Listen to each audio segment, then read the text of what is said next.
ನಮ್ಮ ಒಂದು ಬೇಡಿಕೆ ಇದೆ. ಅದೇ ರೀತಿ ಇನ್ನೊಂದು ಮಂಗಳೂರು, ಈಗ ದಕ್ಷಿಣ ಕನ್ನಡ, ಉಡುಪಿ, ನಾರ್ತ್ ಕೇಂದ್ರ ಅಂತ ಮೂರು ಇದೆ. ಹಿಂದೆ ಸೌತ್ ಕೇಂದ್ರ, ನಾರ್ತ್ ಕೇಂದ್ರ ಇತ್ತು.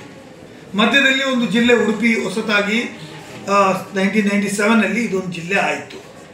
ಈಗ ಜನರು ಕೇಳ್ತಾರೆ, ದಕ್ಷಿಣ ಕನ್ನಡ ಜಿಲ್ಲೆಯನ್ನು ಮಂಗಳೂರು ಜಿಲ್ಲೆ ಅಂತ ಘೋಷಣೆ ಮಾಡಿದರೆ ಒಳ್ಳೆಯದಿತ್ತು ಅಂತ ಹೇಳುವಂಥದ್ದು ಎಲ್ಲಿಯೋ ಒಂದು ಕಡೆ ಸ್ವಲ್ಪ ಚಟುವಟಿಕೆಗಳು ಪ್ರಾರಂಭ ಆಗಿದ್ದಾವೆ.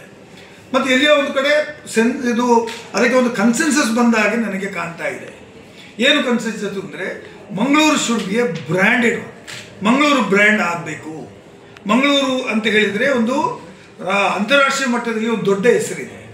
ಹಾಗಾಗಿ ಮಂಗಳೂರಿಗೆ ಮಂಗಳೂರು ವಿಶ್ವವಿದ್ಯಾನಿಲಯವೂ ಇದೆ ಅಂತ ಹೇಳುವಂಥದ್ದು, ಜಿಲ್ಲೆಗೆ ಹೆಸರನ್ನು ಮಂಗಳೂರು ಜಿಲ್ಲೆ ಅಂತ ಘೋಷಣೆ ಮಾಡಬೇಕು ಅಂತ ಹೇಳುವಂಥ ಜನರ ಮಟ್ಟಿನಲ್ಲಿ ಇವತ್ತು ಜನರಲ್ಲಿ ಚರ್ಚೆ ನಡೀತಾ ಇದೆ. ಪ್ರಚಲಿತ ಅದಕ್ಕೆ ಬೇಕಾದಂಥ ಅನೇಕ ವಿಚಾರಗಳನ್ನು ಕೂಡ ಅವ್ರು ಹೇಳ್ತಾರೆ. ದೂರದ ಊರಿನಿಂದ ಬಂದವರು ಇವತ್ತು ಮಂಗಳೂರು ಜಿಲ್ಲೆ ಅಂತಾರೆ, ಬೇರೆ ಬೇರೆ ಊರಿನವರು ಬಂದರೆ ಅವರು ಮಂಗಳೂರು ಜಿಲ್ಲೆ ಅಂತಾರೆ. ಹಿಂದೆ ಬ್ರಿಟಿಷರ ಕಾಲದಲ್ಲಿ ಇರ್ಬೋದು ನಾರ್ತ್ ಕೇಂದ್ರ, ಸೌತ್ ಕೇಂದ್ರ ಅಂತ ಕರೀತಾ ಇದ್ರು, ಅದು ಒಂದು ಕಡೆ ಇತ್ತು. ತದನಂತರ ಬಂದರು ಜಿಲ್ಲೆ ಅಂತ ಆಯಿತು.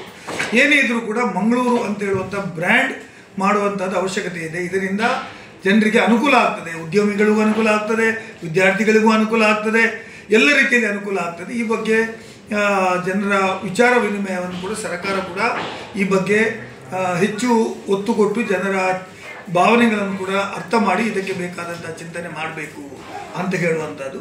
ಈಗ ಬೆಂಗಳೂರಿನಲ್ಲಿ ನೋಡಿ, ರಾಮನಗರ ಇದ್ದದ್ದು ಉತ್ತರ ಬೆಂಗಳೂರು, ದಕ್ಷಿಣ ಬೆಂಗಳೂರು, ಮತ್ತು ಎಂಥದ್ದು ಇನ್ನೊಂದು ಜಿಲ್ಲೆ ಇತ್ತಲ್ಲ, ಏನು ಜಿಲ್ಲೆ, ತಾಲೂಕು ಮೊನ್ನೆ ಆಯಿತು, ತಾಲೂಕು ಇತ್ತು, ಅದು ಭಾಗ್ಯ ತಾಲೂಕು, ಏನಾಯ್ತು, ಭಾಗ್ಯಪಳ್ಳಿಯನ್ನು ಭಾಗ್ಯನಗರ ಅಂತ ಆ ರೀತಿ ಕರೆಯಕ್ಕೆ ಶುರು ಮಾಡಿದರು. So peoples convenient is also required.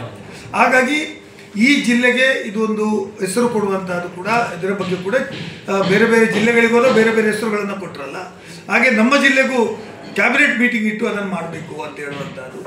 ಮತ್ತು ನಮ್ಮ ಜಿಲ್ಲೆಗೆ ಸಂಬಂಧಪಟ್ಟಾಗೆ ಯೂನಿವರ್ಸಿಟಿ, ಇವತ್ತು ಮಂಗಳೂರು ಯೂನಿವರ್ಸಿಟಿ 1980ಯಲ್ಲಿ ಪ್ರಾರಂಭ ಆಯಿತು, ಆದರೆ ಅದು ದೊಡ್ಡ ಮಟ್ಟಕ್ಕೆ ಬೆಳೆಯಲಿಕ್ಕೆ ಸಾಧ್ಯ ಆಗಲಿಲ್ಲ. ಒಂದು ವಿಶೇಷ ಪ್ಯಾಕೇಜು ಯೂನಿವರ್ಸಿಟಿಯನ್ನು how it can be develop, ಬಹುಶಃ ಅಂತಾರಾಷ್ಟ್ರೀಯ ಮಟ್ಟದಲ್ಲಿ ಹೆಸರು ಗಳಿಸಿದಂಥ ಮಂಗಳೂರು ವಿಶ್ವವಿದ್ಯಾನಿಲಯ, ಅದಕ್ಕೆ ಒಂದು ದೊಡ್ಡ ಮಟ್ಟದಲ್ಲಿ ಪ್ಯಾಕೇಜ್ ಕೊಡ್ತಕ್ಕಂಥ ಕಾರ್ಯಕ್ರಮಗಳು ಕೂಡ ಈ ಸಂದರ್ಭದಲ್ಲಿ ಆಗಬೇಕು, ಆಗುವಂಥದ್ದು ಅವಶ್ಯಕತೆ ಇದೆ ಅಂತ ಹೇಳುವಂಥದ್ದು. ಮತ್ತು ವಿಮಾನ ನಿಲ್ದಾಣದ ಬಗ್ಗೆ ಕೂಡ ಈಗಾಗಲೇ ಅಂತಾರಾಷ್ಟ್ರೀಯ ವಿಮಾನ ನಿಲ್ದಾಣ ಘೋಷಣೆ ಆದರೂ ಕೂಡ ಅದು ಇನ್ನೂ ಬೆಳೆಯಬೇಕಾದಂಥ ಎತ್ತರಕ್ಕೆ ಅದು ಬೆಳೆಯಲಿಲ್ಲ. ಇಷ್ಟು ಟ್ರಾಫಿಕ್ ಇದ್ದರೂ ಕೂಡ, ಇಷ್ಟು ಜನರು ಅದರಲ್ಲಿ ಟ್ರಾವೆಲ್ ಮಾಡ್ತಾ ಇದ್ದರೂ ಕೂಡ ಇನ್ನೂ ಎತ್ತರಕ್ಕೆ ಬೆಳೆಯಬೇಕಾದಂಥ ಅನೇಕ ವಿಚಾರಗಳು ಇತ್ತು. ಅದು ಇನ್ನೂ ಎಕ್ಸ್ಟೆನ್ಸಿವ್ ಆಗಿ ಡೆವಲಪ್ ಆಗಬೇಕಾಗಿತ್ತು. ಟೇಬಲ್ ಟಾಪ್ ಏರ್ಪೋರ್ಟ್ ಅನ್ನೋ ಕಾರಣಕ್ಕಾಗಿ ಅದು ಆಗ್ತಾ ಇಲ್ಲ. ಎಲ್ಲಿಯೋ ನಾನು ವರದಿಯನ್ನೆಲ್ಲ ನಾನು ಸ್ಟಡಿ ಮಾಡಿದಾಗ ನನಗೆ ಏನು ಅನಿಸಿತ್ತು ಅಂದರೆ, ಎಕ್ಸ್ಟೆಂಡ್ ಮಾಡಬೇಕಾದ್ರೆ ಅಥವಾ ಅಂತಾರಾಷ್ಟ್ರೀಯ ಮಟ್ಟದ ರನ್ವೇಗಳು ನಿರ್ಮಾಣ ಮಾಡಬೇಕಾದ್ರೆ 30,000 ಕೋಟಿ ರೂಪಾಯಿ ಖರ್ಚು ಬೇಕು. ಅದರ ವ್ಯಾಲಿಗಳನ್ನು ತುಂಬಿಸಲು, ಅಂದರೆ ಅದು ಮಣ್ಣು ಹಾಕಿ ತುಂಬಿಸಿ ಲೆವೆಲ್ ಮಾಡಿ ಅದನ್ನು ಉಪಯೋಗ ಮಾಡಬೇಕಾದ್ರೆ ಅಂತ ಹೇಳುವಂಥದ್ದು, ಅದು ಎಷ್ಟು ಫೀಸಿಬಿಲಿಟಿ ಇದೆ, ಯಾಕಾಗಿ ಅದು ಏನು ಮಾಡ್ಬೋದು, ಇದರ ಬಗ್ಗೆ ಕೂಡ ಬಹುಶಃ ಸ್ಪೆಷಲ್ ಕ್ಯಾಬಿನೆಟ್ ಆದರೆ, ಇಲ್ಲಿ ಕ್ಯಾಬಿನೆಟ್ ಮೀಟಿಂಗ್ ನಡೆದರೆ ಬಹುಶಃ ಅದಕ್ಕೆ ಬೇಕಾದಷ್ಟು ಒತ್ತು ಬರಬಹುದು ಅಂತ ಹೇಳುವಂಥದ್ದು. ಮತ್ತು ನಮ್ಮಲ್ಲಿ ಇನ್ನೂ ಬೆಳೆಯಬೇಕಾದಷ್ಟು ವೆಸ್ಟರ್ನ್ ಘಾಟ್ಸ್ಗಳು, ನಮ್ಮಲ್ಲಿ ವೆಸ್ಟರ್ನ್ ಘಾಟ್ಸ್ಗಳ ಬಗ್ಗೆ ಇನ್ನೂ ನಮ್ಮಲ್ಲಿ ತಕರಾರಿದೆ. ಕಸ್ತೂರಿ ರಂಗನ್ ವರದಿ ಅದು ನಮ್ಮ ಜಿಲ್ಲೆಗೆ ಮಾರಕಾಗಿದೆ, ಇನ್ನೂ ಡೆವಲಪ್ಮೆಂಟಿಗೆ ಆಗ್ತಾ ಇಲ್ಲ. ಭಾಳಷ್ಟು ಜನ ವಾಸವಾಗಿದ್ದಾರೆ, ಅವ್ರನ್ನ ನೀವು ಡೆವಲಪ್ ಮಾಡಲಿಕ್ಕೂ ಬಿಡ್ತಾ ಇಲ್ಲ, ಅದು ಏನು ಕೆಲಸ ಕಾರ್ಯಗಳು ಆಗ್ತಾ ಇಲ್ಲ, ಅಭಿವೃದ್ಧಿ ಆಗ್ತಾ ಇಲ್ಲ.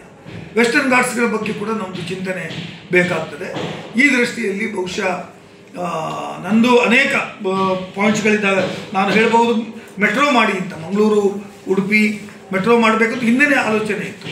ಮೆಟ್ರೋ ಟ್ರಾವೆಲ್ ಮಾಡಿದರೆ ಬಹುಶಃ ಭಾಳಷ್ಟು ಕೋಸ್ಟಲ್ ಬೆಲ್ಟಲ್ಲಿ ಬೆಳೆಯಲಿಕ್ಕೆ ಸಾಧ್ಯತೆ ಇದೆ, ಮತ್ತು ಅದಕ್ಕೆ ಬೇಕಾದಷ್ಟು ಹೊಸ ಹೊಸ ಚಿಂತನೆಗಳು ಬರಲಿಕ್ಕೆ ಸಾಧ್ಯತೆ ಇದ್ದಾವೆ.